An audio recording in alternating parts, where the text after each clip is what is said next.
Pour être honnête, j'ai toujours cru que j'aurais une relation plutôt chill avec mes beaux-parents. Un peu comme la relation qu'ont mes cousins et mes potes avec leurs beaux-parents. Mais mon Dieu, c'est pas vraiment ce que je vis. Yo, c'est Alexander et j'aimerais partager avec vous une anecdote. Pour ceux qui me découvrent, mes beaux-parents sont chinois. Après une journée tranquille avec ma copine, je l'ai déposée chez elle et je reçois un appel de ma copine. Elle me dit que ses parents lui posent énormément de questions sur moi, vu que j'étais pas loin. Je lui ai dit que j'allais venir répondre à ces questions par moi-même. J'étais venu directement à leur rencontre sans me préparer. Je me suis dit que j'avais pas forcément besoin de cette préparation parce que pour moi, c'est juste une discussion courtoise entre mes beaux-parents et moi. Oh là là, Dieu du ciel, c'est pas du tout ce qui s'est passé. J'aurais dû tellement me préparer mentalement avant d'y aller. Déjà, la manière dont j'étais accueilli était un peu spécial, voire étrange. Je me suis pas retrouvé chez eux comme la plupart des rencontres entre beaux-parents et gendres. Je me suis retrouvé dans leur restaurant. J'étais jeté en plein milieu de la salle pendant les heures de service, les rush hours. Ces deux personnes qui sont censées être mes futurs beaux-parents, ils me calculaient pas du tout. Mais à chaque fois qu'ils me regardaient, ils étaient d'une manière hautaine. Ils me lâchaient des regards de travers, des side eyes. En fait, ils faisaient même pas attention à moi et continuaient à travailler. Il faut pas oublier que c'est eux qui m'ont convoqué afin de discuter. Discuter, c'est un grand mot, parce que en fait, je pouvais même pas en placer une. Ils avaient complètement le monopole de la parole. Pour vous illustrer, j'avais l'impression que c'était un interrogatoire.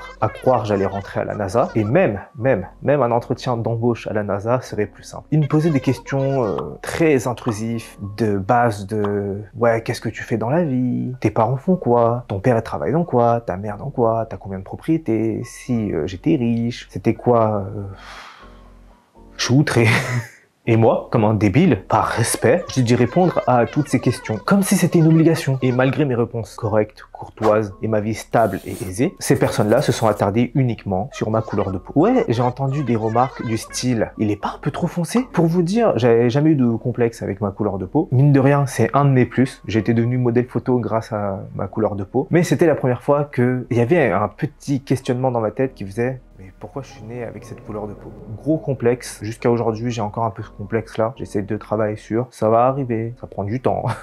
C'est pour ça, conseil, ne dites pas des choses qui peuvent complexer votre entourage parce que, en vrai, c'est juste un petit mot de rien du tout, mais ça peut tourner longtemps dans la tête de la personne. Là, j'ai fait un petit aparté, mais c'est pas grave, on va revenir sur l'anecdote. J'ai entendu la remarque du « Ouais, il est pas un peu foncé de peau ?» Et vous pouvez me dire clairement « Ouais, c'est ta première rencontre, laisse passer, ils vont s'habituer à toi. » C'est un peu ce que a dit ma copine à ce moment-là. Ils ont pas l'habitude avec les Indiens, mais pourtant ils habitent en France depuis longtemps, donc ils en voient un peu souvent. Mais bref, passons. On va dire que, ouais, ils avaient besoin de temps, d'adaptation. Alerte spoiler, même après plusieurs années, je reçois toujours des remarques un peu déplacées, même racistes, liées à ma couleur de peau, à mon ethnie. Pour vous donner un tout petit exemple à la con, même en sachant que je suis banquier, le père de ma copine a eu l'audace de dire à sa fille « Vu que ton copain ne fait rien, qu'il vienne faire la plonge dans notre restaurant. » Pour les gens qui ont un minimum de connaissances dans le domaine de la restauration, vous savez à quel point cette remarque est déplacée. Pour couronner le tout, lors d'un appel téléphonique, j'ai entendu son père dire à ma copine